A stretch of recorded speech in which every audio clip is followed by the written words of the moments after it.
Hi guys, it's Ray here from Just for Keepers. I hope you're fitting well. This is video number 3 in the video series that we're doing on this free course on how to help parents of goalkeepers and grandparents of goalkeepers on how they can best guide their goalkeeping child. Okay.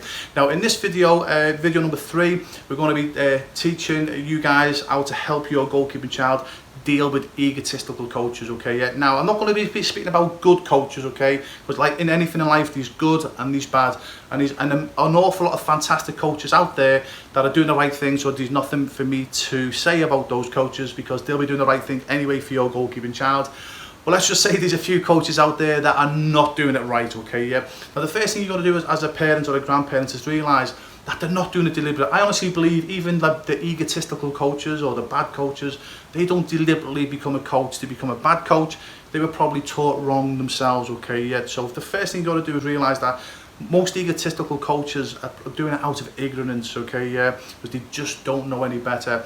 But if you've got an egotistical coach, and now again we've seen some of these egotistical coaches, and if you're an egotistical coach, I'm not going to apologise for what I'm going to say, to be honest with you, okay, because there's a lot of coaches, egotistical coaches, they need to be educated because they're doing more harm than good to children, which I'm not a big lover of, to be honest with you, okay, because I believe if you're a coach, good or bad, you should have one mission and one mission only, is to help raise the mindset of a young child, so they should go away from you being a better person than when they come to you, if that makes sense, okay, yeah. But there's a lot of egotistical coaches, with the greatest respect to them, they're in a dead-end job that they hate, and the only opportunity for them to feel good about themselves is going in Monday morning and going, hey, you know, even though it's only an under-7 game, hey, we won 13-0 on Saturday or Sunday, and that's their only chance of glory, so to speak, which is sad on their behalf. Unfortunately, a lot of egotistical coaches live their life through the young players' eyes, and if that's you, stop. It's embarrassing and it's wrong, okay? You need to stop. Find a better way to feel good about yourself, okay?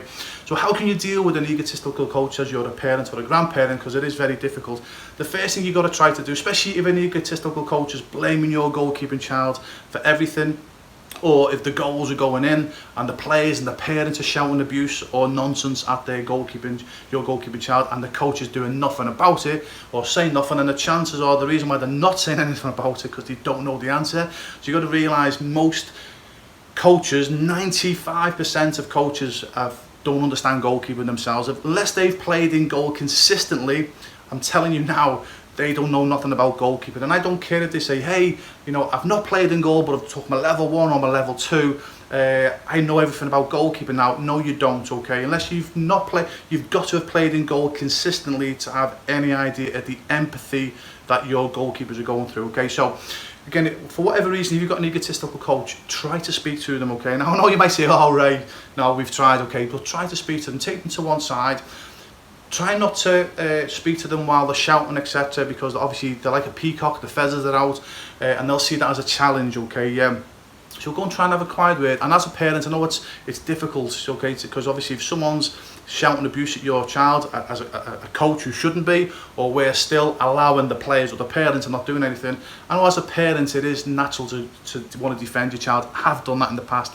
And again, when you are trying to shout at a coach who's like a peacock and the feathers are up, they're just going to come they're going to come and attack you. So again, you best wait until it's away from it. Just say, hey, look, can I have a quiet word, please? And whether it's at a training session or ideally it's away from a training session, look, say, look, can I just come and meet you? Can I buy you a coffee? And just say, look, you know, if his name's Dave, for example, just look, Dave, can I have a quick chat? Look, you know, my goalkeeper child loves being at the club, thinks you're great, even though you might tell a white lie sometimes. Look, thinks you're great, okay, yeah. But look, we just don't feel as if you're supporting our goalkeeping, our goalkeeping child like you should be, okay? Yeah. Can you please, you know, put your arm around them, or can you please not shout at them? Or look, if someone else, if the parents or the players are shouting at them, look, can you please, you know, maybe have a meeting and say, listen, that's not the way we do things. I'm the coach. If the goalkeeper makes a mistake, I'll have a word with them. So try and chat with your coach and try and reason with them. Now, you want to have some of them who are ignorant. They'll go, oh, you know what, I never thought of that, I'll have a word. You know, and if they're trying to do something, just keep working with the coach. We'll work with you. You know, look, we get advice from Just for Keepers, or if you've got a goalkeeping coach that knows what they're talking about, it's important your goalkeeping coach knows what they're talking about. You can speak to your goalkeeping coach and say, look, put them in a situation we're speaking to the coach. This is what we're trying to achieve. Try and get your goalkeeping coach involved to help if you can as well, so you've got an ally. But just go and try and speak to your coach.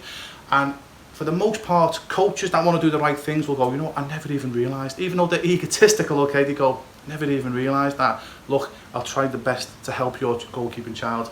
Now you might go, right, I've tried that. And again, at least thousands of parents have said that to me, Ray, no matter what we try. And I've got something so simple. And this is where it's the parents' fault, okay? Yeah.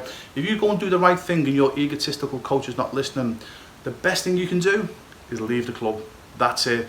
Don't prolong it. If you've tried to speak to your egotistical coach and they shun you off or they don't listen, just leave, okay? Now, I know it's with your goalkeeping child friends, they love being at the club, etc. I know they might have to wait the following season before they get another team, because unfortunately these stupid rules where, you know, if a child wants to leave a club and go to another club, that they can't go until the end of the season. I mean, you know, to me, that's another video maybe. It's just ridiculous that children can't just say, oh, I want to go and play over there, because they're under contract as a 7-year-old, dear me. But anyway, that's another ridiculous, you know, another ridiculous law, which is for another video.